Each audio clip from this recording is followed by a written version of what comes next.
నమస్తే, welcome to #you. నేను మీ Rajesh. Telangana assembly ఎన్నికల్లో కాంగ్రెస్ ఎలా గెలిచింది అనే అంశం కంటే కూడా బీఆర్ఎస్ ఎలా ఓడిపోయింది అనే చర్చే ప్రధానంగా ఇవాళ తెలంగాణ వ్యాప్తంగా వినిపిస్తుంది. కానీ కాంగ్రెస్ గెలవడాన్ని మాత్రం తెలంగాణ సమాజం కొంత స్వేచ్ఛగా స్వాగతిస్తున్నారని కూడా ఖచ్చితంగా చెప్పాలి.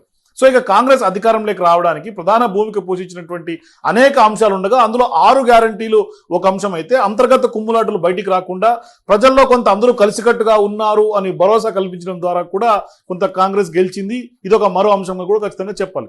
సో ఇక సామాజిక సమీకరణాల్లో ఎక్కడ కూడా చర్చకు తావు లేకుండా అన్ని వర్గాలకు సముచిత స్థానం కల్పించడం ద్వారా కాంగ్రెస్ ఈరోజు తెలంగాణలో అధికార పీఠం కైవసం చేసుకుందనడంలో ఎటువంటి సందేహం లేదు.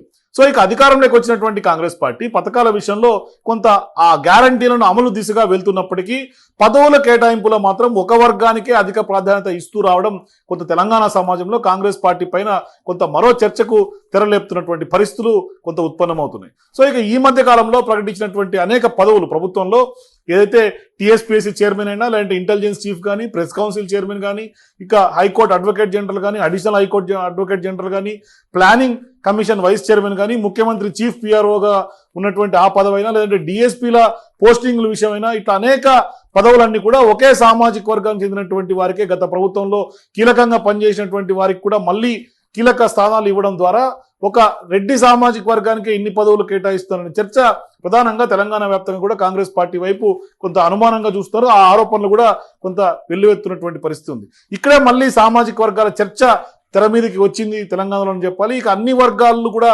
కలిసి పనిచేస్తేనే అధికారంలోకి వచ్చినటువంటి కాంగ్రెస్ పార్టీ ఒక రెడ్డి సామాజిక వర్గం తప్ప మిగిలినటువంటి సామాజిక వర్గాలకు తగినంత ప్రాధాన్యత ఇవ్వడం లేదు, ఇది సరైనది కాదు అనే ఒక ఆరోపణ ప్రధానంగా వినిపిస్తుంది. సో ఇక ఇదే భావన ఇవాళ అన్ని వర్గాల్లో కూడా నెలకొన్నటువంటి నేపథ్యం కనిపిస్తుంది.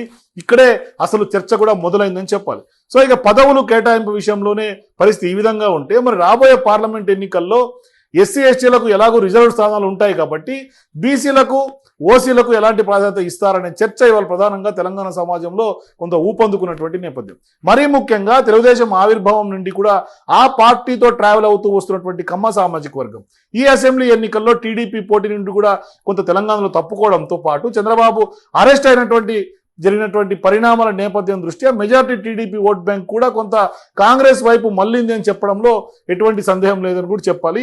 ఈ అంశాన్ని ప్రధానంగా మంత్రిగా ఉన్నటువంటి పొంగులేటి శ్రీనివాసరెడ్డే కొంత అంగీకరించినటువంటి నేపథ్యం. ఈ నేపథ్యంలో తెలంగాణలో 5% ఉన్నటువంటి ఈ సామాజిక వర్గానికి ఏ సెగ్మెంట్ నుండి ఎంపీ అభ్యర్థిగా అవకాశం కల్పిస్తారనే చర్చ ప్రధానంగా ఇవాళ ప్రజల్లో ఉన్నటువంటి మాట. అయితే గత కొంతకాలంగా ఖమ్మం, నల్గొండ జిల్లాల్లో కమ్మ సామాజిక వర్గం కొంత అధిక ప్రాబల్యం ఉన్న ప్రాంతాలు కాబట్టి ఆ పార్లమెంట్ నియోజకవర్గాల్లో ఒకటైనటువంటి ఖమ్మం నియోజకవర్గాన్ని కొంత కమ్మ సామాజిక వర్గానికే కేటాయించాలనే డిమాండ్ ఇవాళ ఆ సామాజిక వర్గం నుంచి కూడా వినిపిస్తోంది.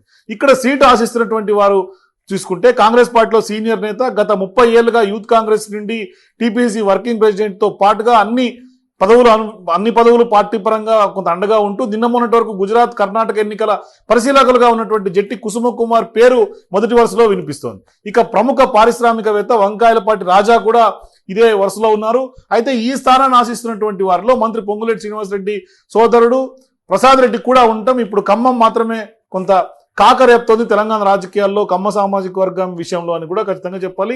సో ఇక ఎంపీ స్థానం ఖమ్మం రాజకీయాలు కొంత హాట్ గా మారుతున్నటువంటి నేపథ్యం ఉంది. తీవ్రమైనటువంటి చర్చ కూడా జరుగుతోంది. సో ఇక ఉమ్మడి ఖమ్మం, నల్గొండ జిల్లాల పరిధిలో ఉన్నటువంటి కమ్మ సామాజిక వర్గ ప్రాబల్యం అధికంగానే ఉంటుంది కాబట్టి ఇక అసెంబ్లీ ఎన్నికల్లో కూడా పొంగులేటి గెలుపుకు పూర్తి స్థాయిలో పనిచేసినటువంటి కమ్మ సామాజిక వర్గం ఇప్పుడు ఖమ్మం సీటు మీద తమ ప్రయత్నాలు తీవ్ర స్థాయిలో మొదలుపెట్టినటువంటి నేపథ్యంలో ఈ సీటును కూడా రెడ్డి సామాజిక వర్గానికి కేటాయిస్తే కమ్మ సామాజిక వర్గ అసంతృప్తి దృష్ట్యా పొంగులేటి భవిష్యత్ రాజకీయాల మీద కూడా కొంత ప్రభావం పడే అవకాశాలు ఉన్నాయనే చర్చ కూడా ఇవాళ రాజకీయ వర్గాల్లో వినిపిస్తోంది. సో ఇక ఏపీ ఎన్నికల్లో ఎట్లాగూ టీడీపీ పొత్తులు కూడా తెలంగాణ పార్లమెంట్ ఎన్నికల్లో ప్రభావం చూపే అవకాశం కూడా ఉందనే వాదన కూడా మరొకటి ఉంది. ఎందుకంటే టీడీపీకి స్ట్రాంగ్ ఓట్ బ్యాంకు కొంత ఖమ్మం జిల్లాలో ఉంటుంది. అయితే ఏపీలో కూడా టీడీపీ, జనసేన, బీజేపీ పొత్తులో వెళ్లబోతున్నటువంటి నేపథ్యంలో తెలంగాణలో కమ్మ సామాజిక వర్గానికి సముచిత స్థానం దక్కకపోతే మనం ముందే చెప్పుకున్నట్లుగా ఎంత కాదన్నా మెజారిటీ కమ్మ సామాజిక వర్గం కొంత టీడీపీతోనే ఉంటుంది కాబట్టి పార్లమెంట్ ఎన్నికల్లో కాంగ్రెస్ ను కాదని బీజేపీకి ఆ సామాజిక వర్గ ఓట్లు షిఫ్ట్ అయితే కాంగ్రెస్ కు కోలుకోలేని దెబ్బ పడినట్టుగానే అవుతుంది పార్లమెంట్ ఎన్నికల్లో అనే వాదన కూడా ప్రధానంగా ఇవాళ విశ్లేషకుల నుంచి వినిపిస్తున్నటువంటి మాట.